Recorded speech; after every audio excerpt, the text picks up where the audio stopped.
നമസ്കാരം സുഹൃത്തുക്കളെ.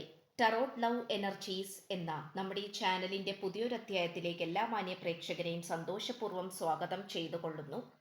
ചാനൽ ആദ്യമായിട്ടാണ് കാണുന്നതെങ്കിൽ ദയവായി ഒന്ന് സബ്സ്ക്രൈബ് ചെയ്യുക. വായന ഇഷ്ടപ്പെട്ടു കഴിഞ്ഞാൽ ലൈക്ക് ചെയ്യാനും ഷെയർ ചെയ്യാനും കമന്റ് ചെയ്യാനും മറക്കരുത്. പേഴ്സണൽ റീഡിങ്ങിന്റെ വിശദാംശങ്ങൾ ഡിസ്ക്രിപ്ഷൻ ബോക്സിൽ കൊടുത്തിട്ടുണ്ട്. വാട്സപ്പിൽ മെസ്സേജ് ചെയ്താൽ മതിയാകും. അപ്പോൾ നമുക്ക് ഇന്നത്തെ തലക്കെട്ടിലേക്ക് ഒന്നെത്തി നോക്കാം. നിങ്ങളോട് ചെയ്തു പോയ തെറ്റുകൾ കാരണം ഇപ്പോഴത്തെ ഈ അവസ്ഥയിൽ ഈ വ്യക്തി ഒറ്റയ്ക്കാണ്. ഈ ഒരു വായനയാണ് നമ്മൾ ഇന്ന് ചെയ്യുവാനായിട്ട് പോകുന്നത്. തുടക്കം മുതൽ അവസാനം വരെയും കാണുവാനായി ശ്രമിക്കുക. സുഹൃത്തുക്കളെ, ഇന്നത്തെ വായനയിൽ നമുക്ക് ഏറ്റവും നന്നായി കാണാൻ സാധിക്കുന്നത് നിങ്ങളുടെ വ്യക്തി വളരെയധികം ഒറ്റപ്പെട്ട രീതിയിൽ നിൽക്കുന്ന നിലയിലാണ്. ഒറ്റപ്പെട്ട ജീവിതത്തിനോട് മെല്ലടിച്ചുകൊണ്ടാണ് ഈ പേഴ്സൺ നിൽക്കുന്നത്. പല വിധത്തിലുള്ള സാഹചര്യങ്ങളെയും മറികടക്കുവാനും അത് കണ്ടില്ല എന്ന് നടിക്കുവാനും അതിനെ മറികടന്ന് സോൾവ് ചെയ്ത് മുന്നോട്ട് പോകാൻ ഈ പേഴ്സൺ ശ്രമിക്കുന്നുണ്ട്. പക്ഷേ ഏതൊക്കെയോ രീതിയിൽ എവിടേക്കോ നല്ല രീതിയിൽ തന്നെ ഈ പേഴ്സണെ സംബന്ധിച്ചിടത്തോളം ബുദ്ധിമുട്ടുകളാണ് അനുഭവപ്പെട്ടുകൊണ്ടിരിക്കുന്നത്. എന്നാൽ ആ ബുദ്ധിമുട്ടുകളെയെല്ലാം മറികടന്നുകൊണ്ട് തൻ്റെ ലക്ഷ്യത്തിൽ താൻ എത്തിച്ചേരും എന്നുള്ള ദൃഢനിശ്ചയത്തോടെയാണ് ഇന്ന് ഈ വ്യക്തി നിൽക്കുന്നത്. ഇപ്പോൾ ഈ വ്യക്തി ഒറ്റപ്പെട്ടാണ് നിൽക്കുന്നത്. ഒറ്റപ്പെട്ട് നിൽക്കാനായിട്ടുള്ള പ്രധാന കാരണം എന്ന് പറയുന്നത് ഈ വ്യക്തിയുടെ സ്വഭാവത്തിന്റെ ഗുണം കൊണ്ട് തന്നെയാണ്.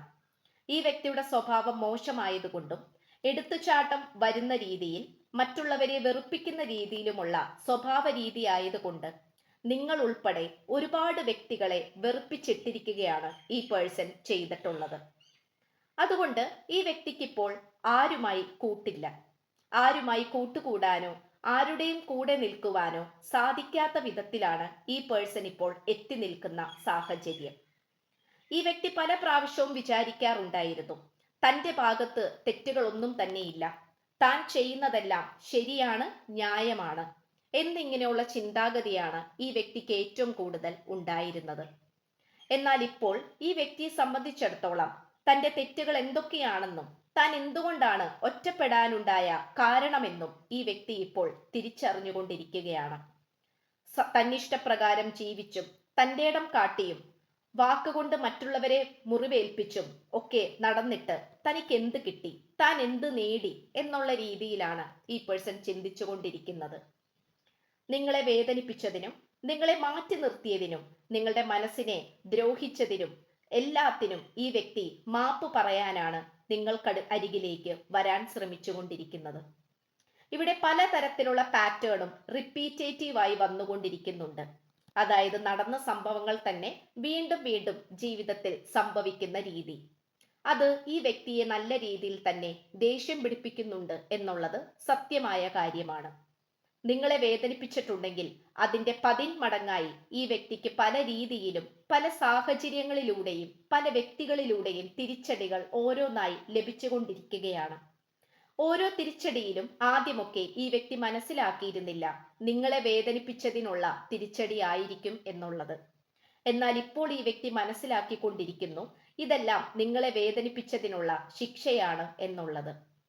ഈ വ്യക്തിക്ക് എന്തുമാകാം, എന്തും കാണിക്കാം എന്നുള്ള ഒരു ചിന്താഗതി ആയതുകൊണ്ട് തന്നെ പണ്ട് കാലം മുതൽ തൊട്ട് തന്നെ തന്നിഷ്ടമനുസരിച്ച് ഓരോ കാര്യങ്ങൾ ചെയ്യുകയും പറയുകയും പ്രവർത്തിക്കുകയും ചെയ്തിട്ടുള്ള ഒരു സ്വഭാവ രീതിയാണ് ഈ വ്യക്തിക്ക് ഉണ്ടായിരുന്നത്.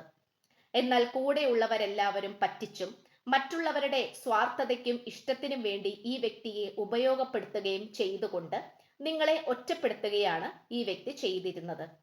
തൻ്റെ കൂടെ മറ്റുള്ളവർ ഉണ്ട് എന്നും നിങ്ങളുടെ ആവശ്യം തനിക്കില്ല എന്നും നിങ്ങളുടെ ആവശ്യം വേണ്ടി വന്നാൽ ഈ വ്യക്തി അത് സ്വീകരിക്കുകയില്ല എന്നുമുള്ള ഒരു വാശിയേറിയ പോരാട്ടത്തിലായിരുന്നു നിന്നിരുന്നത്. എന്നാൽ ഇപ്പോൾ ഈ വ്യക്തി നിങ്ങളെ പരിപൂർണമായിട്ടും അംഗീകരിക്കുവാൻ വേണ്ടിയിട്ടുള്ള തന്ത്രപ്പാടിലാണ് ഇപ്പോൾ എത്തി നിൽക്കുന്നത്. ഒറ്റപ്പെട്ട ജീവിതത്തിൽ തനിക്ക് എന്ത് ചെയ്യാനാണ്, താൻ എന്ത് നേടി എന്നുള്ള ചോദ്യചിഹ്നത്തിന് മുന്നിൽ ഉത്തരം മുട്ടി നിൽക്കുകയാണ് ഈ വ്യക്തി ഇപ്പോൾ ചെയ്തുകൊണ്ടിരിക്കുന്നത്. അതുകൊണ്ട് നമുക്ക് കാണാൻ കഴിയുന്ന ഒരു കാര്യം എന്ന് പറയുന്നത് വളരെ പോസിറ്റീവായിട്ടുള്ള ഒരു തീരുമാനത്തിലേക്കും ചിന്താഗതിയിലേക്കുമാണ് ഈ പേഴ്സൺ ഇപ്പോൾ വന്നുകൊണ്ടിരിക്കുന്നത്. ഇവിടെ നിങ്ങളെ നല്ല രീതിയിൽ തന്നെ അന്വേഷിക്കുന്നുണ്ട്. അത് നേരിട്ടോ അല്ലാതെയോ പല രീതിയിലും പല വഴികളിലൂടെയും ഈ വ്യക്തി നിങ്ങളെ അന്വേഷിച്ചു കൊണ്ടിരിക്കുന്നു. അത് നിങ്ങളുടെ സാന്നിധ്യം ലഭിക്കുവാൻ വേണ്ടിയിട്ട് തന്നെയാണ്. അതുമാത്രമല്ല, നിങ്ങൾക്ക് നേരെ ശബ്ദമുയർത്തിക്കൊണ്ട് നിങ്ങളോട് മാപ്പ് പറയുവാനും വേണ്ടിയിട്ട് തന്നെയാണ്. പക്ഷേ ഈ വ്യക്തിക്ക് ഭയമുണ്ട്. നിങ്ങളെ ഇനി നേരിൽ കാണുമ്പോൾ നിങ്ങളുടെ പ്രതികരണം എങ്ങനെയായിരിക്കും എന്നുള്ളതും നിങ്ങൾ എത്രമാത്രം വേദനിച്ചിട്ടുണ്ടാകും എന്നുള്ള കാര്യത്തിലും ഈ വ്യക്തിക്ക് ഭയമുണ്ട്. ആ ഭയത്തെ മറികടക്കുവാൻ വേണ്ടി ഈ വ്യക്തി ചില പ്രാർത്ഥനകളും മറ്റുള്ളവരോട് ഉപദേശം തേടുന്നതായിട്ടും ഒക്കെ നമുക്ക് കാണാൻ കഴിയുന്നു. അതുമാത്രമല്ല, നിങ്ങളുടെ സാന്നിധ്യം ഇല്ലാതെ ആയപ്പോൾ ഈ വ്യക്തിക്ക് ആദ്യമുണ്ടായിരുന്ന തന്റെ ഇടവും അഹങ്കാരപൂർണവുമായിട്ടുള്ള സ്വഭാവമെല്ലാം ചോർന്നൊലിച്ചു പോയിക്കൊണ്ടിരിക്കുന്നു. കാരണം തനിക്ക് ഒന്നും തന്നെ ഇതിൽ നിന്നും നേട്ടങ്ങൾ ലഭിച്ചില്ല, പകരം നഷ്ടങ്ങൾ മാത്രമാണ് ലഭിച്ചത് എന്നുള്ള തിരിച്ചറിവിലേക്കാണ് ഈ പേഴ്സൺ ഇപ്പോൾ വന്നുകൊണ്ടിരിക്കുന്നത്. ഇവിടെ നമുക്ക് ഏറ്റവും നന്നായി കാണാൻ കഴിയുന്നത് ഒരു ദേഷ്യത്തിന്റെ വിത്ത് എന്നുള്ള രീതിയിൽ വീഴുകയും അത് മുളച്ച് മുളച്ച് ചെറുതായി ചെറിയ ചെടിയായി പിന്നീട് അത് വലിയൊരു വടവൃക്ഷമായി മാറുകയാണ് ചെയ്തിട്ടുണ്ടായിരുന്നത്. ആ ഒരു വൈരാഗ്യത്തിന്റെ വിത്ത് മുളച്ചതിനുള്ള പ്രധാന പങ്ക് തീർച്ചയായിട്ടും ഈ പ്രണയബന്ധത്തിൽ വന്നിട്ടുള്ള ശത്രുക്കളുടെ ഭാഗത്ത് നിന്നുള്ള ഒരു രീതി തന്നെയാണ്, ഒരു ആക്ഷൻ തന്നെയാണ്. അത് നമുക്കിവിടെ പറയാതിരിക്കാൻ സാധിക്കുന്നില്ല. പക്ഷേ അത് ശത്രുക്കളുടെ ഏറ്റവും വലിയ ഒരു കാപട്യ മുഖമായിരുന്നുവെന്നും അവരുടെ ഭാഗത്തു നിന്നും ഇത്തരത്തിലുള്ള ഒരു രീതി ഈ വ്യക്തി പ്രതീക്ഷിച്ചിരുന്നില്ല എന്നും ഈ വ്യക്തി ഇപ്പോൾ മനസ്സിൽ പറഞ്ഞുകൊണ്ടിരിക്കുകയാണ്. എങ്കിൽ പോലും അവർ ഈ വ്യക്തിയുടെ ഹൃദയത്തിൽ ഇട്ടു കൊടുത്തിട്ടുള്ള ആ ഒരു ദേഷ്യത്തിന്റെയും വൈരാഗ്യത്തിന്റെയും വിത്ത് അത് എപ്പോഴൊക്കെയോ മുളച്ച് വലിയൊരു വൃക്ഷമായി മാറുകയാണ് ചെയ്തിട്ടുണ്ടായിരുന്നത്. അത് ഏറ്റവും കൂടുതൽ ബാധിച്ചിട്ടുള്ളതും നിങ്ങളുമായിട്ടുള്ള ഈ പ്രണയബന്ധത്തെ തന്നെയാണ്. ഇത് എത്രമാത്രം നെഗറ്റിവിറ്റിയിലേക്കാണ് പോയിരുന്നത് എന്നുള്ളത് ഈ വ്യക്തിക്ക് പോലും മനസ്സിലാക്കാത്ത വിധത്തിലേക്കാണ് ഈ പ്രണയബന്ധം കീഴ്മേൽ മറിഞ്ഞു പോയത്. ഈ വായന കണ്ടുകൊണ്ടിരിക്കുന്ന നിങ്ങളിൽ ഓരോരുത്തർക്കും മനസ്സിലാക്കാൻ സാധിക്കുന്നുണ്ടായിരുന്നു ഈ പ്രണയബന്ധം ഏതവസ്ഥയിലേക്കാണ് പോയിക്കൊണ്ടിരിക്കുന്നത് എന്നുള്ളത്. ഇത് പല പ്രാവശ്യവും നിങ്ങൾ നിങ്ങളുടെ വ്യക്തിയോട് നേരിട്ടോ അല്ലാതെയോ പറഞ്ഞ് മനസ്സിലാക്കാൻ ശ്രമിച്ചിരുന്നു. എന്നാൽ നിങ്ങളുടെ വ്യക്തി അത് തിരിച്ചറിയാൻ കൂട്ടാക്കിയിരുന്നില്ല. എന്തു തന്നെയായാലും ഇപ്പോഴത്തെ ഈ അവസ്ഥയിൽ ഈ ഒറ്റപ്പെട്ടുള്ള ജീവിതം ഈ വ്യക്തിക്ക് ദുഷ്കരമായി തുടങ്ങിയിരിക്കുന്നു എന്നുള്ളത് മറ്റൊരു സത്യമാണ്. ഇവിടെ പല കാര്യങ്ങളും തനി ആവർത്തനം ചെയ്തുകൊണ്ട് വന്നുകൊണ്ടിരിക്കുകയാണ്. അത് ഒറ്റപ്പെടലിന്റെ വേദനയിൽ ഈ വ്യക്തിക്ക് അത് താങ്ങാവുന്നതിലും അപ്പുറമാണ്. ഇവിടെ ഇപ്പോൾ മറ്റുള്ള തടസ്സങ്ങൾ കൊണ്ടുവരുന്ന വ്യക്തികളെയെല്ലാം മാറ്റി നിർത്തിക്കൊണ്ട് തന്റെ ജീവിതം കാട് പിടിച്ചു കിടക്കുന്ന കാട് പിടിച്ചു കിടക്കുന്ന സ്ഥലം മാറ്റിയിട്ട് വളരെ വൃത്തിയുള്ളതും ശുദ്ധിയുള്ളതുമാക്കി തീർക്കുവാൻ വേണ്ടി ഈ വ്യക്തി പല പ്രാവശ്യവും ശ്രമിച്ചുകൊണ്ടിരിക്കുന്നുണ്ട്.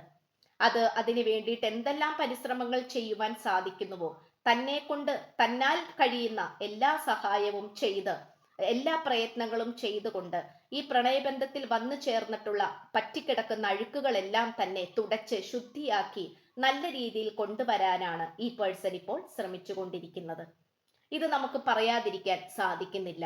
കാരണം വിശ്വാസമാണ് ഏറ്റവും വലുതെന്നും ഈ പ്രണയബന്ധത്തിൽ ഇല്ലാതിരുന്നതും അത് തന്നെ ആയിരുന്നുവെന്നും ഇനി എങ്ങനെയെങ്കിലും ഈ പ്രണയബന്ധത്തെ പച്ചപിടിപ്പിക്കാൻ നോക്കണം എന്നുമുള്ള ചിന്താഗതിയിലാണ് ഈ പേഴ്സൺ ഇപ്പോൾ നിലനിൽക്കുന്നത്. ഇവിടെ നമുക്ക് ഈ വ്യക്തിക്ക് എങ്ങനെയെങ്കിലും നിങ്ങളോട് സംസാരിച്ചാൽ മതി എന്നുള്ള രീതിയിലാണ് പലപ്പോഴും ഈ വ്യക്തി മനസ്സ് പാലിച്ചുകൊണ്ട് നിൽക്കുന്നത്. ആ മനസ്സിനെ മരവിപ്പിക്കാതെ മുരടിപ്പിക്കാതെ നിങ്ങളുടെ അരികിലേക്ക് എത്രയും പെട്ടെന്ന് സ്നേഹത്തോടെ വരണമെന്ന് ഈ വ്യക്തി തീരുമാനിക്കുന്നു, ആഗ്രഹിക്കുന്നു. ഇത്രയുമാണ് നമുക്ക് ലഭിച്ചിട്ടുള്ളത്. എന്തു തന്നെയായാലും എന്തൊക്കെ വിഷവിത്തുകൾ ഉള്ളിൽ പോയിട്ടുണ്ടെങ്കിലും അതെല്ലാം വിസർജ്യം പോലെ പുറത്തേക്ക് കളഞ്ഞുകൊണ്ട് തന്റെ ശരീരവും മനസ്സും ചിന്തകളും ശുദ്ധീകരിക്കുവാൻ തന്നെയാണ് ഈ വ്യക്തി ശ്രമിച്ചുകൊണ്ടിരിക്കുന്നത്. അതിപ്പോഴെങ്കിലും ചെയ്യാൻ സാധിച്ചില്ലെങ്കിൽ ഇനി ഒരിക്കലും തന്നെ കൊണ്ട് സാധിക്കുകയില്ല എന്നുള്ളൊരു തിരിച്ചറിവും കൂടെ ഈ വ്യക്തിക്ക് വന്നുകൊണ്ടിരിക്കുകയാണ്. ഇത്രയുമാണ് നമുക്ക് ലഭിച്ചിട്ടുള്ളത്. എന്തായാലും ഈ വ്യക്തിയുടെ ജീവിതത്തിൽ ഈ വ്യക്തി ഒറ്റപ്പെട്ടു പോയത് നന്നായി. കാരണം ഒറ്റപ്പെടുമ്പോഴാണ് മിക്ക മനുഷ്യരും തന്റെ ജീവിതത്തിൽ താൻ ചെയ്തു കൂട്ടിയിട്ടുള്ള ദോഷവശങ്ങളെ കുറിച്ചുള്ള ചിന്താഗതികൾ വന്നുകൊണ്ടേയിരിക്കുന്നത്. എന്തു തന്നെയായാലും ഇതൊരു പുതിയ തിരിച്ചറിവാകട്ടെ എന്ന് ആശംസിച്ചുകൊണ്ട് വായന നിർത്തുകയാണ്. നിങ്ങളുടെ പ്രണയം വിജയിക്കട്ടെ എന്ന് പ്രാർത്ഥിക്കുകയാണ്. ചാനൽ ആദ്യമായിട്ടാണ് കാണുന്നതെങ്കിൽ ദയവായി ഒന്ന് സബ്സ്ക്രൈബ് ചെയ്യുക. വായന ഇഷ്ടപ്പെട്ടാൽ ലൈക്ക് ചെയ്യുക, ഷെയർ ചെയ്യുക, നിങ്ങളുടെ അഭിപ്രായങ്ങൾ കമന്റ് ബോക്സിൽ രേഖപ്പെടുത്തുക, ഹൈപ്പ് ചെയ്യുക. പേഴ്സണൽ റീഡിംഗിന്റെ വിശദാംശങ്ങൾ ഡിസ്ക്രിപ്ഷൻ ബോക്സിൽ കൊടുത്തിട്ടുണ്ട്. വാട്സപ്പിൽ മെസ്സേജ് ചെയ്താൽ മതിയാകും.